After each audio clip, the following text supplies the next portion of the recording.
Okay, so this was a burger cooked in the sharp Healsio AX-XA10. You'll note the charring on the outside. Let's see what it looks like in the middle.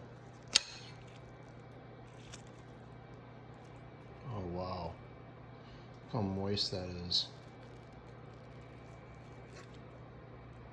Time for a bite.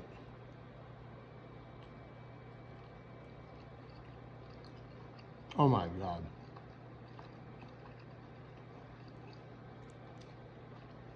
This was 10 minutes in the sharp Healsio. It automatically detected the size of the burger